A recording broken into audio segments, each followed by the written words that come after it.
नमस्कार, आप देख रहे हैं खबर उत्तर प्रदेश। मैं हूं आपके साथ तन्वी सक्सेना। खबरों का सिलसिला शुरू करेंगे, लेकिन उससे पहले एक नजर डालते हैं इस वक्त की हेडलाइंस पर। मुख्यमंत्री योगी आदित्यनाथ का आज जौनपुर दौरा। मुख्यमंत्री सामूहिक विवाह योजना के कार्यक्रम में होंगे शामिल। दोपहर 3 बजे पहुंचेंगे सीएम। महाकुंभ में गड़बड़ी की सीबीआई जांच को लेकर फैसला सुरक्षित। इलाहाबाद हाईकोर्ट में दाखिल है याचिका। खामियों कमियों पर हुई बहस, अब कोर्ट देगा फैसला। प्रयागराज में सफाई कर्मियों को भुगतान नहीं करने वाली कंपनी होगी टर्मिनेट। नगर निगम की तरफ से जारी हुआ नोटिस। जेल में बंद रहने पर वेतन पाने का अधिकार नहीं। इलाहाबाद हाईकोर्ट ने कहा, ऐसे मामले में काम नहीं तो वेतन नहीं का सिद्धांत होगा लागू। एलडीए के बर्खास्त क्लर्क के खिलाफ एफआईआर दर्ज। लखनऊ में जमीन के नाम पर की थी ठगी। 84.50 लाख रुपए में किया था सौदा। यूपी में पारा 35 डिग्री पहुंचा। सबसे गर्म प्रयागराज रहा। 2 दिन में बारिश की संभावना।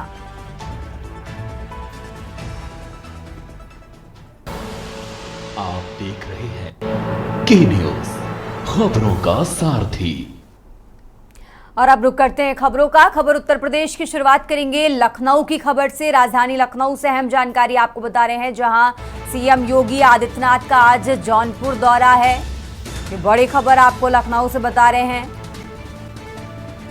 जौनपुर महोत्सव में शामिल होंगे उत्तर प्रदेश के मुख्यमंत्री योगी आदित्यनाथ। तो आज जौनपुर के दौरे पर हैं सीएम योगी आदित्यनाथ। लखनऊ से खबर आपको बता रहे हैं, दोपहर 3 बजे जौनपुर पहुंचेंगे मुख्यमंत्री योगी। मुख्यमंत्री सामूहिक विवाह योजना कार्यक्रम में शामिल होंगे। लखनऊ से खबर आपको बता रहे हैं, दोपहर 3 बजे जौनपुर पहुंचेंगे उत्तर प्रदेश के मुख्यमंत्री योगी आदित्यनाथ।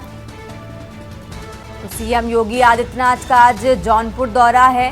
लखनऊ से खबर आपको बता रहे हैं। राजधानी लखनऊ से अहम जानकारी आपको बता रहे हैं, जहां आज जौनपुर के दौरे पर हैं उत्तर प्रदेश के मुख्यमंत्री योगी आदित्यनाथ। मुख्यमंत्री सामूहिक विवाह योजना कार्यक्रम में शामिल होंगे और दोपहर 3 बजे का समय जब वो जौनपुर पहुंचेंगे।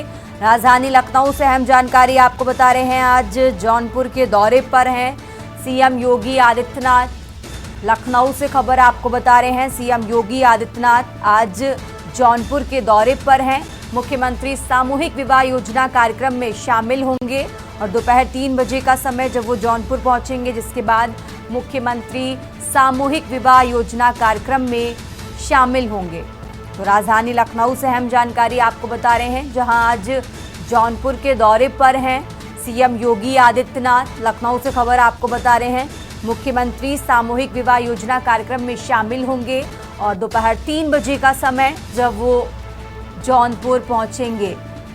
तो लखनऊ से खबर आपको बता रहे हैं, आज उत्तर प्रदेश के मुख्यमंत्री योगी आदित्यनाथ का जौनपुर दौरा है। मुख्यमंत्री सामूहिक विवाह योजना कार्यक्रम में शामिल होंगे। खबरों में आगे बढ़ते हैं। राजधानी लखनऊ से एक और अहम जानकारी आपको बता रहे हैं, जहां इलाहाबाद हाईकोर्ट से जुड़ी बड़ी खबर आपको बता रहे हैं। संभल की जामा मस्जिद मामले में आज सुनवाई होगी। लखनऊ से खबर आपको बता रहे हैं, जस्टिस रोहित रंजन अग्रवाल की सिंगल बेंच में सुनवाई होने वाली है। मस्जिद मामले में आज सुबह 10 बजे का समय जब सुनवाई होगी। लखनऊ से खबर आपको बता रहे हैं, रंगाई पुताई को लेकर मस्जिद कमेटी ने याचिका दाखिल की। तो मस्जिद की रंगाई पुताई की जरूरत नहीं, एएसआई की तरफ से कहा गया। तो इलाहाबाद हाईकोर्ट से जुड़ी बड़ी खबर आपको बता रहे हैं। राजधानी लखनऊ से अहम जानकारी, जहां संभल की जामा मस्जिद मामले में आज सुनवाई होगी। इलाहाबाद हाईकोर्ट से जुड़ी बड़ी खबर आपको बता रहे हैं। राजधानी लखनऊ से अहम जानकारी, जहां संभल की जामा मस्जिद मामले में आज सुनवाई होने वाली है और दोपहर सुबह 10 बजे का समय जब कोर्ट में सुनवाई होगी। तो लखनऊ से खबर आपको बता रहे हैं, मस्जिद मामले में आज सुबह 10 बजे सुनवाई होगी। लखनऊ से खबर आपको बता रहे हैं, रंगाई पुताई को लेकर मस्जिद कमेटी ने याचिका दाखिल की और आज इसी पर सुनवाई होने वाली है। सुबह 10 बजे का समय जब कोर्ट में इस मामले को लेकर सुनवाई होने वाली है। तो इलाहाबाद हाईकोर्ट से जुड़ी बड़ी खबर आपको बता रहे हैं, जहां संभल की जामा मस्जिद मामले में आज सुनवाई होगी। राजधानी लखनऊ से अहम जानकारी आपको बता रहे हैं। इलाहाबाद हाईकोर्ट से जुड़ी बड़ी खबर, संभल की जामा मस्जिद मामले में आज सुनवाई होगी।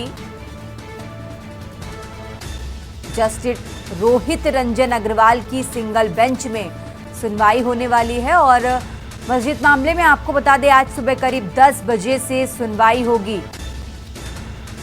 रंगाई पुताई को लेकर मस्जिद कमेटी ने याचिका दाखिल की और आज इसी मामले को लेकर सुबह 10 बजे का समय जब कोर्ट में सुनवाई होगी। तो लखनऊ से खबर आपको बता रहे हैं। इलाहाबाद हाई कोर्ट से जुड़ी बड़ी खबर, जहां संभल की जामा मस्जिद मामले में आज सुनवाई होने वाली है। और चलिए खबरों में आगे बढ़ते हैं। उत्तर प्रदेश सरकार में दर्जा प्राप्त राज्य मंत्री रघुराज सिंह ने अलीगढ़ में बेतुका बयान दिया है। उन्होंने कहा कि होली में जिसको रंग से बचना है वो तिरपाल का हिजाब पहने, जैसे मुस्लिम महिलाएं पहनती हैं। पुरुष भी वैसे ही तिरपाल पहने ताकि रंग से उनकी टोपी और शरीर बचा रहे। अगर ये नहीं कर सकते तो घर पर ही रहें। मंत्री रघुराज सिंह ने आगे कहा कि होली में व्यवधान उत्पन्न करने वालों के लिए 3 जगह हैं, जेल जाएं, प्रदेश छोड़ दें या फिर यमराज के पास अपना नाम लिखवा लें। रघुराज सिंह ने यह भी कहा कि अलीगढ़ मुस्लिम यूनिवर्सिटी में मंदिर बनेगा, उन लोगों को बहुसंख्यकों का सम्मान करना चाहिए। मंत्री रघुराज सिंह ने मीडिया से बात करते हुए कहा कि साल में 52 बार जुमे आते हैं, होली एक दिन।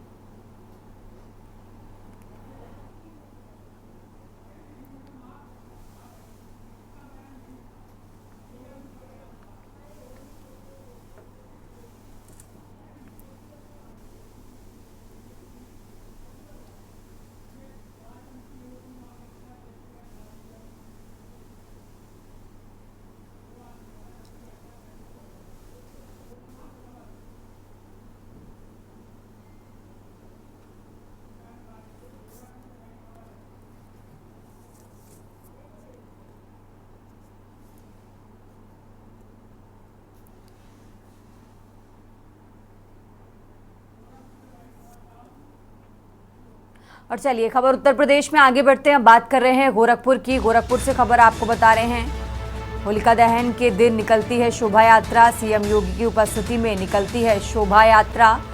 गोरखपुर से खबर आपको बता रहे हैं। शोभा यात्रा के रूट का अधिकारियों ने निरीक्षण किया है। नगर आयुक्त, एसपी सिटी, एडीएम सिटी मौजूद रहे। गोरखपुर से खबर आपको बता रहे हैं। डीएम एसएसपी ने शोभा यात्रा रूट का निरीक्षण किया। होलिका दहन के दिन निकलती है शोभा यात्रा।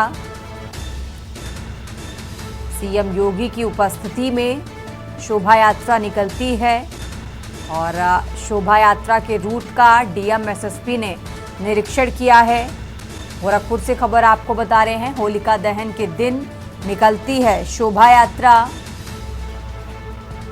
सीएम योगी की उपस्थिति में निकलती है शोभा यात्रा और शोभा यात्रा के रूट का डीएम एसएसपी ने निरीक्षण किया है। गोरखपुर से खबर आपको बता रहे हैं। गोरखपुर से अहम जानकारी आपको बता रहे हैं। नगर आयुक्त, एसपी सिटी, एडीएम सिटी मौजूद रहे। डीएम एसएसपी ने शोभा यात्रा रूट का निरीक्षण किया। गोरखपुर से खबर आपको बता रहे हैं। होलिका दहन के दिन निकलती है शोभा यात्रा और सीएम योगी आदित्यनाथ की उपस्थिति में शोभा यात्रा निकलती है और इसी को लेकर शोभा यात्रा रूट का डीएम एसएसपी ने निरीक्षण किया है। गोरखपुर से खबर आपको बता रहे हैं। होलिका दहन के दिन निकलती है शोभा यात्रा। सीएम योगी की उपस्थिति में शोभा यात्रा निकलती है। गोरखपुर से खबर आपको बता रहे हैं। शोभा यात्रा के रूट का अधिकारियों ने निरीक्षण किया। नगर आयुक्त, एसपी सिटी, एडीएम सिटी मौजूद रहे। गोरखपुर से खबर आपको बता रहे हैं। डीएम एसएसपी ने शोभा यात्रा रूट का निरीक्षण किया। होलिका दहन के दिन निकलती है शोभा यात्रा। सीएम योगी की उपस्थिति में शोभा यात्रा निकलती है और शोभा यात्रा रूट का डीएम एसएसपी ने निरीक्षण किया है। गोरखपुर से खबर आपको बता रहे हैं। होलिका दहन के दिन निकलती है शोभा यात्रा। सीएम योगी की उपस्थिति में शोभा यात्रा निकलती है। रुक करते हैं अगली खबर का। खबर गाजीपुर से है, जहां यूपी के मंत्री ओम प्रकाश राजभर ने कई मुद्दों पर बयान दिया। इस दौरान मीडिया के सवालों का जवाब देते हुए ओपी राजभर बलिया से बीजेपी विधायक केतकी सिंह के बयान से दूरी बनाते नजर आए।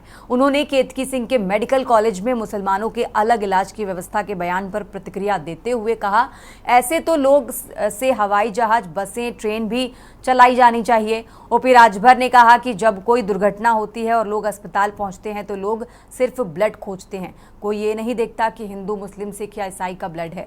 ओपी राजभर ने कहा कि ये देश 140 करोड़ भारतीयों का देश है और हम सभी को आपसी भाईचारे और अमन के साथ रहना चाहिए।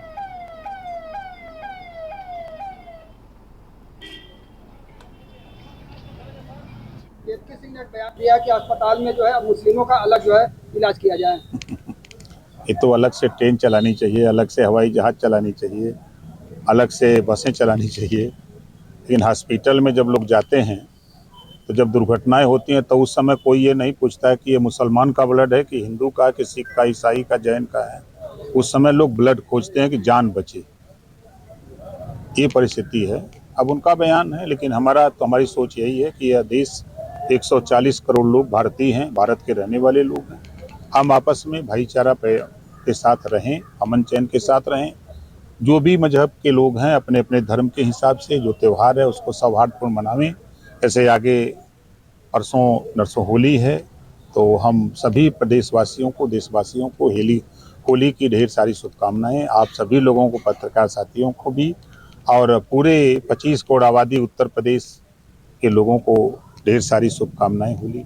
सर, अभी जैसा कि बलिया में आपके नेता के साथ जो मामला हुआ था और अरुण जी के द्वारा जो बयान दिया गया था, उस पर दयाशंकर मंत्री का भी पलटवारा हो गया है। आपको पता नहीं, दयाशंकर भाई ने ये कहा, वो तो आंखें निकालने की बात करते हैं। अगर कोई गलत करेगा तो उसका कलेजा भी निकाल लेंगे, उनका ये कहना है। अब आप लोग उल्टा उसको समझ रहे हैं। और चलिए खबरों में आगे बढ़ते हैं। बलिया लोकसभा से सपा के सांसद सनातन पांडे ने सोशल मीडिया पर एक सनसनीखेज दावा किया है, जिसमें उन्होंने कहा कि एक अज्ञात व्यक्ति ने उन्हें 1 लाख रुपए की रिश्वत देने की कोशिश की। सांसद पांडे के अनुसार ये घटना लखनऊ स्थित उनके आवास पर हुई, जहां एक व्यक्ति ने होली के पैकेज के नाम पर यह रिश्वत देने का प्रयास किया। सपा सांसद ने अपने पोस्ट में कहा कि उन्हें इस व्यक्ति से ना तो कोई जान पहचान थी और ना ही वो पहले कभी उनसे मिले थे। जब व्यक्ति ने रिश्वत देने का प्रयास किया तो सांसद ने तुरंत पुलिस को बुलाया और आरोपी को पुलिस के हवाले कर दिया। पुलिस ने आरोपी के कब्जे से 1 लाख रुपए बरामद किए हैं। सनातन पांडे ने आगे बताया कि ये घटना विपक्ष की एक साजिश हो सकती है। हम सांसद सनातन पांडे बलिया आज अपने निवास 400 कावेरी और रुक करते हैं अगली खबर का। कुशीनगर के पटहेरवा थाना क्षेत्र के बगही गांव में गत रात्रि एक मांगलिक कार्यक्रम के दौरान अफरा तफरी का माहौल बन गया। इस दौरान तमकुही राज विधायक और भाजपा नेता के बीच विवाद हो गया, जो बाद में हाथापाई में बदल गया। मामला इतना बढ़ गया कि ये थाने तक पहुंच गया। विधायक ने इस घटना के बाद पटहेरवा थाने में 3 लोगों के खिलाफ नामजद एफआईआर के लिए प्रार्थना पत्र दिया है। मांगलिक कार्यक्रम में पहुंचे तमकुही राज विधायक और भाजपा नेता के बीच किसी बात को लेकर तू-तू मैं-मैं हो गई। दोनों पक्षों के समर्थकों ने आपस में हाथापाई की, जिससे कार्यक्रम में अफरा तफरी मच गई। दोनों नेताओं ने एक दूसरे पर आरोप प्रत्यारोप लगाए और इस विवाद ने तूल पकड़ लिया। इस घटना में लोकतंत्र की मर्यादा की खुली अवहेलना देखने को मिली, जब दोनों नेताओं ने एक दूसरे के खिलाफ कुर्सी फेंकी और सार्वजनिक रूप से बैठने के लिए सुरक्षित स्थान थी। इस प्रकार की घटनाएं लोकतंत्र के लिए ठीक नहीं मानी जाती हैं, जहां जनता के चुने हुए प्रतिनिधियों को धैर्य रखने की आवश्यकता होती है।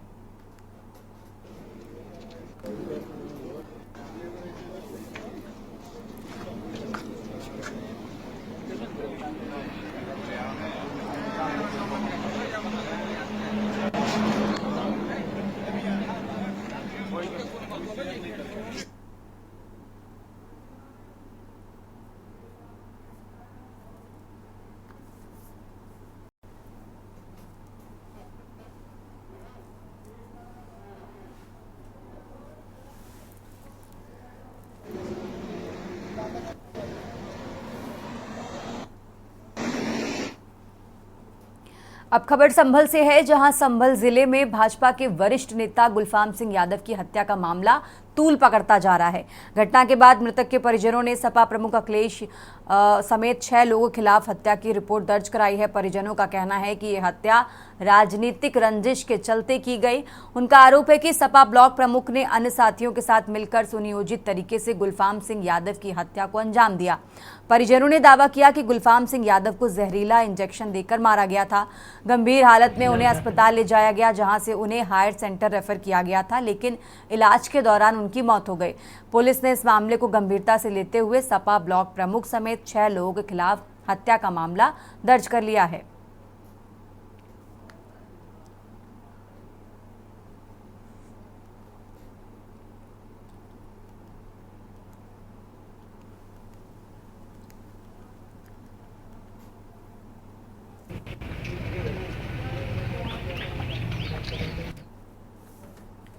सीतापुर में हुए दैनिक जागरण के पत्रकार की गोली मारकर हत्या के मामले में आज तीसरा दिन हो गया है।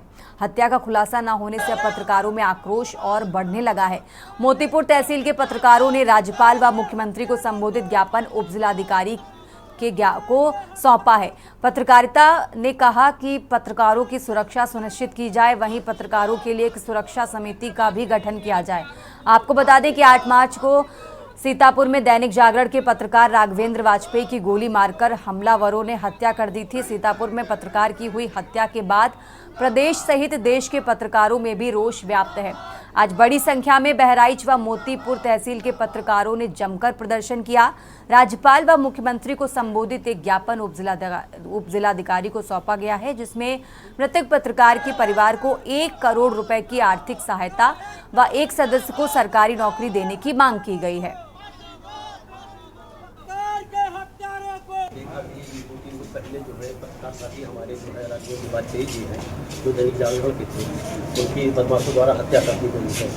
अब चूँकि परिवार से बिछड़ने के बाद आर्थिक परेशानी भी, आर्थिक संकट उनके बंजर हो गया है, तो सरकार को चाहिए कि इस पर ध्यान दे और उनके परिवार की आर्थिक मदद देने के साथ उनके परिवार परिजन की किसी की नौकरी भी हो, साथ ही जीवन अपराधियों को भी पकड़ा जाए, उनके खिलाफ कानूनी कार्रवाई की जाए और सख्त से सजा देने की मांग की जाए।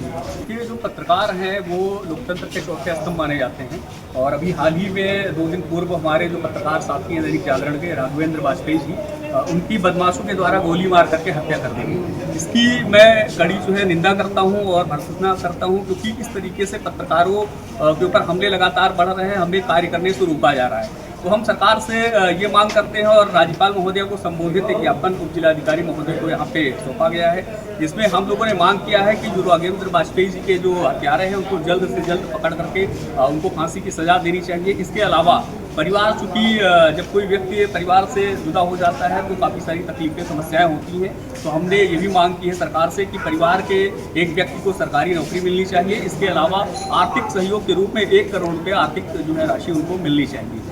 कारण ये है कि सीतापुर के हमारे राघवेंद्र वाजपेयी जी जो दैनिक जागरण के पत्रकार थे, उन्हें बदमाशों ने गोली मार के उनकी हत्या कर दी थी। इसके विरोध में हम लोगों ने आज उप जिलाधिकारी को ज्ञापन दिया है।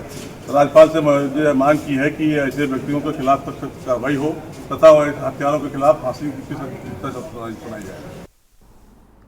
खबरों में आगे बढ़ते हैं। मऊ जिले से हैरान कर देने वाली खबर सामने आई है, जहां जिला कारागार में स्वास्थ्य जांच में 5 कैदियों के HIV से संक्रमित पाए जाने की सूचना मिली है। जैसे जैसे जांच रिपोर्ट आ रही है, वैसे HIV से संक्रमित जेल में बंदी मरीजों की संख्या बढ़ती जा रही है।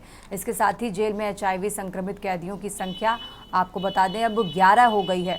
मऊ जिले के मुख्य चिकित्सा अधिकारी डॉक्टर राहुल सिंह ने बताया कि जेल के HIV पॉजिटिव 11 बंदियों का कार्ड बना है, जिनका इलाज चल रहा है। उन्हें नियमित रूप से दवाइयां दी जा रही हैं। बंदियों में 7 बलिया के हैं और 4 मऊ से हैं, जिन्हें HIV पॉजिटिव जांच में पाया गया है। अन्य लोगों की जानकारी अभी नहीं है। जैसे जैसे जांच रिपोर्ट मिलेगी, वैसे उनके इलाज की व्यवस्था सुनिश्चित की जाएगी।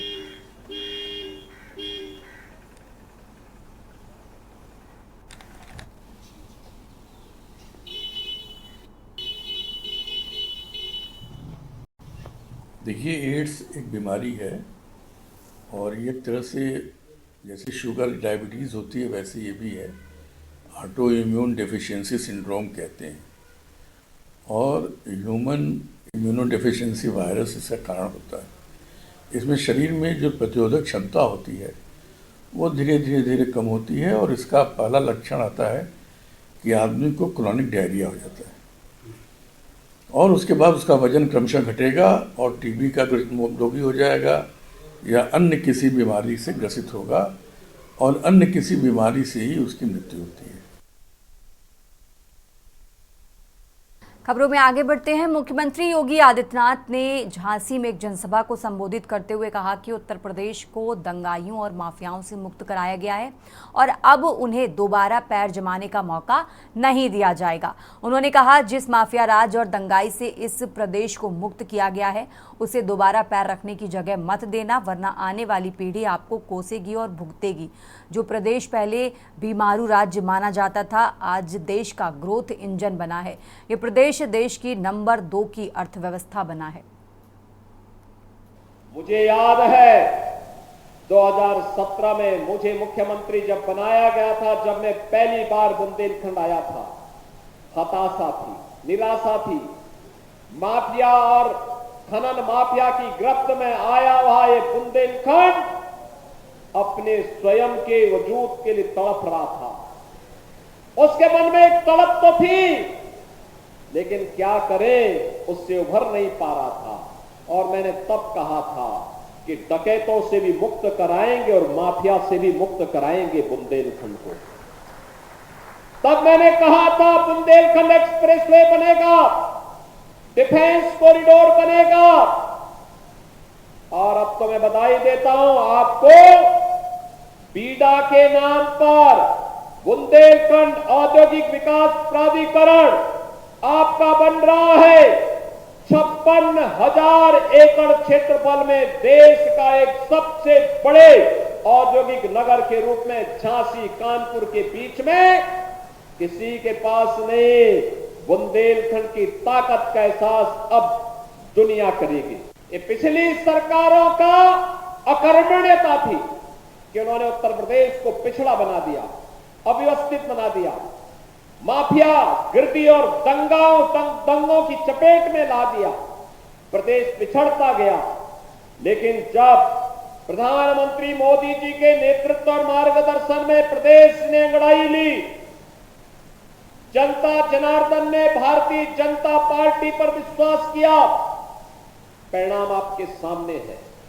यही माफिया की गिरफ्त में आया हुआ प्रदेश, दंगाइयों की गिरफ्त में आया हुआ प्रदेश आज उन्मुक्त वातावरण में विकास के नए नए कीर्तिमान स्थापित कर रहा है। जो प्रदेश पहले बीमारू राज्य माना जाता था, आज देश का ग्रोथ इंजन बना हुआ है। जो प्रदेश कभी माना जाता था कि देश के विकास का एक ब्रेकर है, वह प्रदेश देश की नंबर 2 की अर्थव्यवस्था बन करके भारत के विकास का ब्रेक थ्रू बन रहा है। अन्नदाता किसानों के भाग्य को बदलने के लिए सरकार के द्वारा जो उठाए गए कदम हैं, आपने देखा होगा कल ही हमारी सरकार ने गेहूं का एमएसपी घोषित किया है। प्रति क्विंटल 150 रुपया और बढ़ाया गया है। 2425 रुपया हम लोग गेहूं का अपने अन्नदाता किसानों को उपलब्ध करवाएंगे। क्रय केंद्र खोलेंगे।